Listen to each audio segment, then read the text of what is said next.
इस वक्त आप आराम से बैठकर इस वीडियो को देख रहे हैं, मगर मैं आपको कहूं, आज जिस जगह पर आप अभी बैठे हो वो जमीन आज से करोड़ों साल पहले 8,500 डिग्री के तापमान से उबल रही थी, या जिस जगह पर आप बैठे हैं वो जगह लाखों सालों तक बर्फ से ढकी हुई थी। ये दोनों बातें सच हैं। इस 15 मिनट की वीडियो के अंदर आप पृथ्वी के 450 करोड़ साल के सफर को देखने वाले हैं। जिस जगह आज हमारा सौरमंडल है, वहाँ विभिन्न प्रकार की गैस और धूल के बादल हुआ करते थे। वैज्ञानिकों के मुताबिक इन धूल के बादलों से दूर एक तारा हुआ करता था। वक्त के साथ साथ उस तारे की ऊर्जा कम होने लगी, जिसके कारण उसके अंदर एक विशाल विस्फोट हुआ। विस्फोट की वजह से अंतरिक्ष की ये धूल एक दूसरे से दबने लगी। इस दौरान बादलों में स्थित धूल के कण दबाव और गर्मी के कारण बड़े उल्कापिंड और पत्थरों में परिवर्तित हो चुके थे, और इसी दबाव की वजह से इन बादलों में स्थित रेडियो एक्टिव पदार्थ ने ग्रेविटी का निर्माण किया। इस ग्रेविटी के कारण बीच में हाइड्रोजन और हीलियम इकट्ठा होने लगे। बीच के इस भयंकर दबाव के कारण एक विशाल विस्फोट हुआ, और इसी विस्फोट के कारण हमारे सूरज का जन्म हुआ। अंतरिक्ष में फैले एस्टेरॉयड यानी क्षुद्र ग्रहों में भारी वजन की वजह से सूरज के करीब आकर सूरज की परिक्रमा करने लगे। धीरे धीरे इन्हीं एस्टेरॉयड में भारी टकराव हुआ, जिसके फलस्वरूप मरकरी, विनस, अर्थ और मार्स जैसे ग्रहों का निर्माण हुआ। वैज्ञानिकों के मुताबिक उस वक्त पृथ्वी और मार्स यानी मंगल ग्रह के बीच थिया नामक ग्रह सूरज की परिक्रमा किया करता था। पृथ्वी पर ग्रेविटी होने की वजह से सूरज की परिक्रमा करने वाले एस्टेरॉयड अब पृथ्वी की परिक्रमा करने लगे, और धीरे धीरे करोड़ों सालों तक ये पृथ्वी पर गिरते रहे। और ऐसी घटना हमारे पड़ोसी ग्रह थिया पर भी हो रही थी, जिसके कारण थिया पृथ्वी के और करीब आने लगा और आकर पृथ्वी से टकराया। इस भयंकर टकराव की वजह से पृथ्वी के हिस्से कणों के रूप में अंतरिक्ष में फैल गए और एक रिंग्स की तरह पृथ्वी की परिक्रमा करने लगे। इन्हीं परिक्रमा करते हुए कणों में टकराव होने लगा, जिसके कारण हमारे चांद का निर्माण हुआ। उस वक्त पृथ्वी पर सिर्फ एक ही समुद्र हुआ करता था, और वो था 1900 डिग्री सेल्सियस की तापमान पर उबलते हुए लावे का।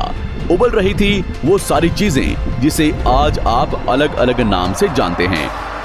वक्त के साथ साथ पृथ्वी धीरे धीरे ठंडी हो रही थी, जिसके कारण पृथ्वी के भारी तत्व जैसे धातु और रेडियो एक्टिव पदार्थ पृथ्वी के केंद्र में जाकर इकट्ठा हो गए, और हल्के पदार्थ पृथ्वी की सतह पर आ गए। लाखों सालों तक पृथ्वी पर उल्कापिंडों की बरसात हुई, और इन गिरते हुए उल्कापिंडों में जमा था नमक, मिनरल्स और पानी। करोड़ों सालों तक इन उल्कापिंडों की बरसात होती रही, और धीरे धीरे पृथ्वी की ऊपरी सतह पानी से ढकने लगी। वैज्ञानिकों के मुताबिक यही वो वक्त था जब दूर गहरे पानी के अंदर निकलते ज्वालामुखियों से पहली बार सूक्ष्म जीवों का निर्माण हुआ। लाखों सालों बाद एक वक्त ऐसा आया जब पृथ्वी की पूरी सतह पानी से ढक चुकी थी। हमारी पृथ्वी के सबसे अंदर का कोर रेडियो एक्टिव पदार्थ से बने होने की वजह से हरदम गर्म होता रहता है, लेकिन जब भी पृथ्वी की ऊपरी जमीन ठंडी हो जाती है, तब पृथ्वी के अंदर की गर्मी बाहर नहीं निकल पाती, जिसके कारण ज्वालामुखियों का निर्माण होता है। और उस वक्त कुछ ऐसा ही हुआ। पानी से ढकी हुई पृथ्वी पर हजारों की तादाद में ज्वालामुखी निकलने लगे, और आने वाले लाखों सालों तक इन ज्वालामुखियों का निकलना जारी रहा, जिससे पानी के ऊपर जमीन का निर्माण हो रहा था। इस वक्त भी पृथ्वी पर वातावरण ना होने की वजह से अंतरिक्ष से उल्कापिंडों की बरसात हो रही थी। आज से लगभग 300 करोड़ साल पहले पृथ्वी पर ऐसा वक्त आया जब पृथ्वी का वातावरण लगभग स्थिर होने लगा था। ज्वालामुखी निकलने धीरे हो गए थे, और पृथ्वी का एक दिन 12 घंटे का हुआ करता था। साल बीतते गए, और धीरे धीरे ये सूक्ष्म जीव विकसित होते गए और समूह में रहने लगे। आज से लगभग 250 करोड़ साल पहले पहली बार पृथ्वी पर ऐसे जीवों का निर्माण हुआ जो जीने के लिए ये पानी के अंदर के मिनरल्स यानी खनिज पदार्थ और धूप का इस्तेमाल करते थे, और मल त्याग के रूप में ऑक्सीजन बाहर निकालते थे। इस वक्त तक पृथ्वी पर ज्यादातर ज्वालामुखी निकलने बंद हो चुके थे, और इन माइक्रोबैक्टीरिया की वजह से वातावरण में ऑक्सीजन की मात्रा बढ़ रही थी। वातावरण में ऑक्सीजन बढ़ने की वजह से पृथ्वी का वायुमंडल बनना शुरू हुआ, और आने वाले हजारों सालों तक वातावरण में ऑक्सीजन की मात्रा बढ़ती रही। जिसकी वजह से पृथ्वी के ज्यादातर हिस्सों में ये सूक्ष्म जीव फैल गए। हजारों सालों बाद एक वक्त ऐसा आया जब पृथ्वी में ज्यादा ऑक्सीजन बढ़ने के कारण ये सूक्ष्म जीव मरने शुरू हो गए। उस वक्त तक पृथ्वी का वातावरण ठंडा होने के साथ साथ ऑक्सीजन से भी भर चुका था, जिसके कारण जमीन और वातावरण में स्थित आयरन यानी लोहे के मिनरल्स पानी में स्थित ऑक्सीजन से रिएक्ट होने लगे। और एक वक्त ऐसा आया जब पृथ्वी की जमीन आज के मार्स के जैसे लाल हो चुकी थी।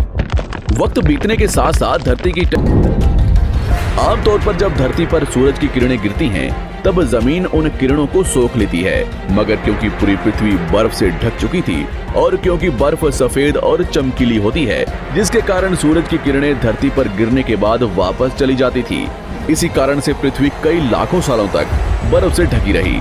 मगर फिर से पृथ्वी के अंदर स्थित गर्मी ज्वालामुखी के रूप में निकलना शुरू हो गई और इन ज्वालामुखियों से निकलने वाली गर्मी ने बर्फ को पिघलाना शुरू कर दिया। इसी बीच पृथ्वी की गहराई में बचे कुछ सूक्ष्म जीव धीरे धीरे बदल रहे थे और अब वो ऑक्सीजन को अपने शरीर को बड़ा और जटिल बनाने के लिए इस्तेमाल करने लगे थे। इस बीच पानी में अलग से भी छोटे समुद्री पौधे निकलने शुरू हो चुके थे। बाहर जैसे जैसे ज्वालामुखी निकल रहे थे, वैसे वैसे वातावरण कार्बन डाइऑक्साइड की वजह से गर्म हो रहा था। वक्त के साथ साथ बर्फ तो पिघलने लगी, मगर धरती पर फिर से एसिड की वर्षा शुरू हो गई, जिसके कारण फिर पृथ्वी ठंडी होने लगी और फिर पृथ्वी की ज्यादातर सतह बर्फ से ढक गई। ऐसा बार बार कई हजारों सालों तक होता रहा और इसी कारण से अब समुद्री जीव धीरे धीरे वातावरण के हिसाब से विकसित हो रहे थे। इस बीच कई सारे जीव और समुद्री जंगल्स विलुप्त हो गए, मगर जो बच गए वो धीरे धीरे पृथ्वी के बदलते तापमान के हिसाब से ढलते गए और अब हजारों सालों बाद समुद्री पेड़ बर्फ की वजह से पूरी तरह से मरते या सूखते नहीं थे। अब सूक्ष्म जीव समुद्री जीव बन चुके थे। जब फिर से ज्वालामुखियों ने पृथ्वी की बर्फ को पिघलाना शुरू किया, तब ये समुद्री पेड़ जल्दी विकसित होकर फैल गए। धीरे धीरे वातावरण में ऑक्सीजन की मात्रा बढ़ने लगी और पृथ्वी पर होने वाली एसिड की वर्षा कम होने लगी। वातावरण में ऑक्सीजन आने की वजह से पृथ्वी की ओजोन लेयर्स मोटी होने लगी और आज से लगभग 47 करोड़ साल पहले पृथ्वी की ऊपरी सतह पर पहली बार मोसोस नामक प्लांट उगना शुरू हुआ। वक्त के साथ साथ जमीन पर अलग अलग प्रकार के पौधे और पेड़ उगना शुरू हुए। एक वक्त ऐसा आया जब जमीन के पेड़ों की लंबाई लगभग 80 से 100 फीट जितनी या आज के 5 से 6 मंजिला बिल्डिंग जितनी ऊंची हो चुकी थी। ये वो वक्त था जब समुद्री जानवर समुद्र से बाहर निकल रहे थे और जमीनी जानवरों में परिवर्तित हो रहे थे।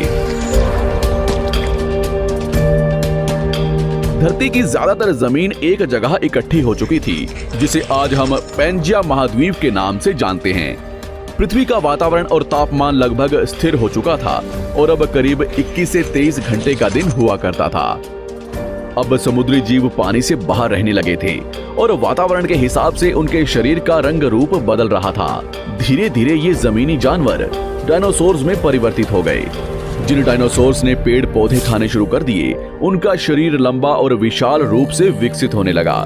कुछ डायनासोर्स शिकार किया करते थे, जिसके कारण वे छोटे और तेज होते चले गए।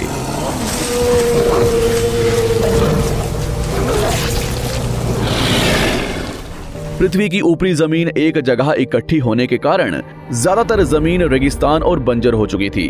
ज्यादातर जंगल समुद्र के करीब हुआ करते थे, जिसमें डायनासोर्स रहा करते थे। आज से लगभग 20 करोड़ साल पहले पैंजिया महाद्वीप टूटना शुरू हो गया। पैंजिया के विभाजित होने की वजह से पृथ्वी की ज्यादातर ऊपरी जमीन पानी के संपर्क में आने लगी, जिसके फलस्वरूप पृथ्वी पर हरियाली बढ़ती गई, जिस वजह से डायनासोर्स और ज्यादा विभिन्न और विशाल होते चले गए। डायनासोर्स ने आने वाले लगभग 20 से 30 करोड़ सालों तक पृथ्वी पर राज किया। उस वक्त डायनासोर्स समुद्र से लेकर जमीन और आसमान तक पूरी पृथ्वी पर राज किया करते थे। इस दौरान अफ्रीका से टूटा भारत सीधे आकर आज के तिब्बत से टकराया और इस टकराव की वजह से हिमालय का निर्माण हुआ।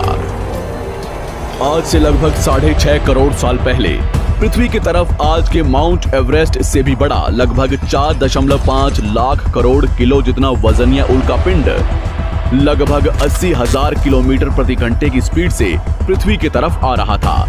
पृथ्वी की सतह को छूते ही उसमें भयंकर आग लगी और वो जलते हुए सीधा पृथ्वी से टकराया। इस टकराव से निकलने वाली ऊर्जा आज के 10 करोड़ परमाणु बम एक साथ फटने के बराबर थी।